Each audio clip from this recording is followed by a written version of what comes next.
తెలుగువారి #1 choice Telugu matrimony.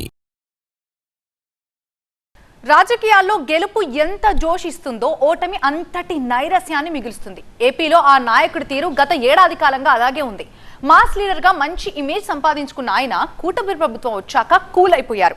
అంతకు మించి కామ్ అయిపోయారు కూడా. అయితే సంవత్సరం పాటు చడీ చప్పుడు లేని ఆ నేత ఇప్పుడు సరికొత్త పంథాలు జనానికి దగ్గరయ్యే ప్రయత్నం చేస్తున్నారట. తనలో రాజకీయం తగ్గలే, ఆ వేడి చల్లబడలే అంటున్నారట.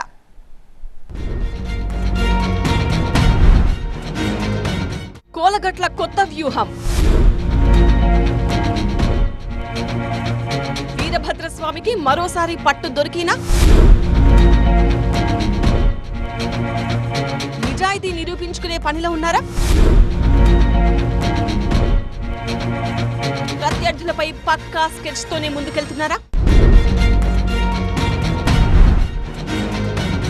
మాజీ డిప్యూటీ స్పీకర్ కోలగట్ల వీరభద్రస్వామి రాజకీయంగా వేస్తున్న అడుగుల గురించి విజయనగరంలో ఇప్పుడు ఇలాంటి చర్చే జరుగుతోంది.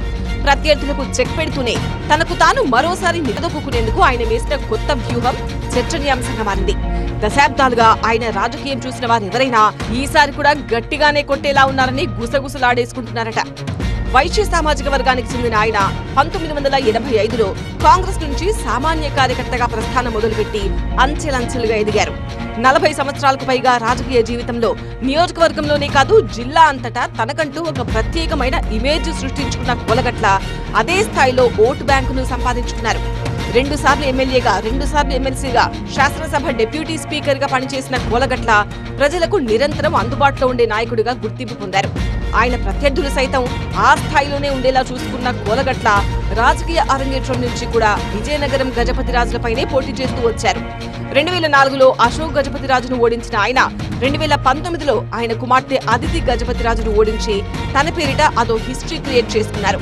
2004లో ఇండిపెండెంట్ అభ్యర్థిగా పోటీ చేసి అశోక్ గజపతిని ఓడించిన కోలగట్ల రాష్ట్ర రాజకీయాలను తన వైపు తిప్పుకున్నారు. 2019 నుంచి 2024 మధ్య వైసీపీ ఎమ్మెల్యేగా పనిచేసిన కోలగట్ల వీరభద్రస్వామి శాసనసభ డిప్యూటీ స్పీకర్ గాను వ్యవహరించారు. ఆ సమయంలో అభివృద్ధి పరంగా విజయనగర పట్టణ రూపురేఖలు మార్చడంలో కోలగట్ల తీవ్రమైన కృషి చేశారనే ప్రచారం ఉంది. రోడ్లు, పార్కులతో పట్టణ సుందరీకరణకు అధిక ప్రాధాన్యం ఇచ్చిన ఆయన నియోజకవర్గాన్ని అభివృద్ధి బాట పట్టించారని పేరు తెచ్చుకున్నారు. నిరంతరం ప్రజల్లోనే ఉంటూ మరోసారి తన గెలుపు ఖాయమనే ధీమాను వ్యక్తం చేశారు. కానీ 2024 ఎన్నికల్లో పరిస్థితి రివర్స్ అయింది. అదితి గజపతిరాజు చేతిలో 60,000 పైచిలుకు ఓట్ల తేడాతో ఓటమి చవి చూశారు. ఈ షాక్ తో తీవ్ర మనస్తాపానికి లోనయ్యారు కోలగట్ల. ఎంత పని చేసినా ప్రజలు తనను గుర్తు పెట్టుకోలేదంటూ తీవ్ర మనోవేదనకు గురయ్యారట. గతంలో కంటే బంపర్ మెజార్టీతో గెలుస్తాననుకుంటే ఇలా అయిందేంటి అంటూ చాలా మొదలుపడ్డారట కోలగట్ల. ఎన్నోసార్లు ఓడినా ఈ ఓటమి మాత్రం తనకు అత్యంత బాధ మిగిల్చిందంటూ అనుచరుల దగ్గర వాపోయారట. ఏదో చిన్నపాటి ఓట్ల తేడాతో విజయం మిస్ అయితే ఇంత బాధ ఉండేది కాదేమో. ఏకంగా 60,000 పైచిలుకు ఓట్ల తేడాతో ఓడిపోవడం కోలగట్లను షాక్ అయ్యేలా చేసింది.